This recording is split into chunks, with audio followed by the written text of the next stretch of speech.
but you didn't tell anyone that you were training for triathlon.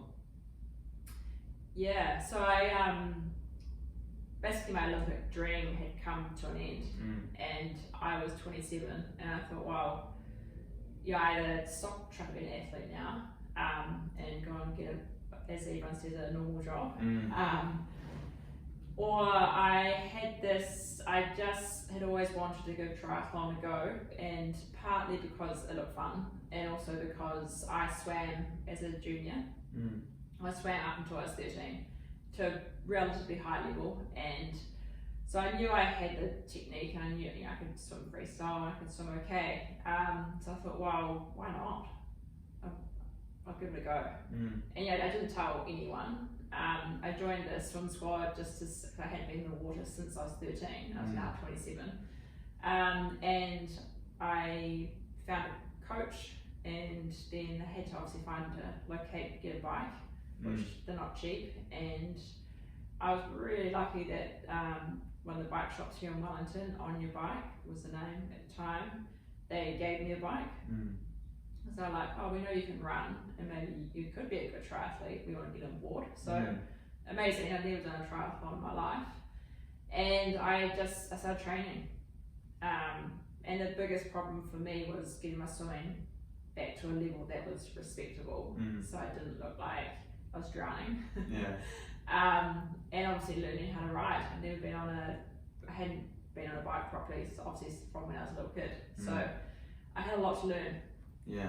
Yes, and you learned pretty quick, because in 2009 you managed to get on the high performance program for New Zealand, and now you're going overseas and training in America and in Europe, and now you're competing on the ITU events, which is the International Triathlon Women's Events, and you had some early success.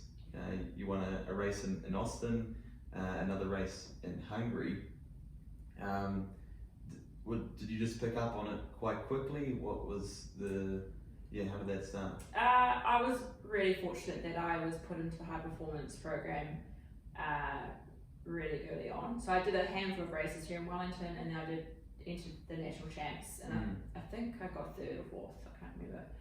And Triathlon New Zealand had a chat to me, and they said, look, we know you can run pretty quick. We want to put you in our squads and see what happens. And I was like, obviously pretty happy. But I had also, in my head, I'd given myself a year to prove that I could be good, and that that I could potentially I needed to earn an income. I was conscious that I was getting older, and I didn't want to look stupid, basically.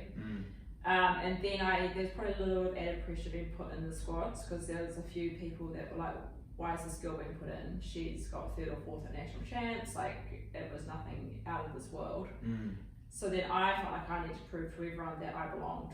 And went to Europe, went to the States with them, and then to Europe, and had a pretty good year. So I won a World Cup, which was probably my biggest result for that year. And then because of that, I was allowed to race in the World Triathlon Series, which was a new series that started in 2009. And I think I got 8th for my first result there, which was considered pretty good. So that then probably cemented my place in a way, showed that I was good enough. And I also started earning money and proved to myself that I had potential to hopefully get to the next Olympics, which was London.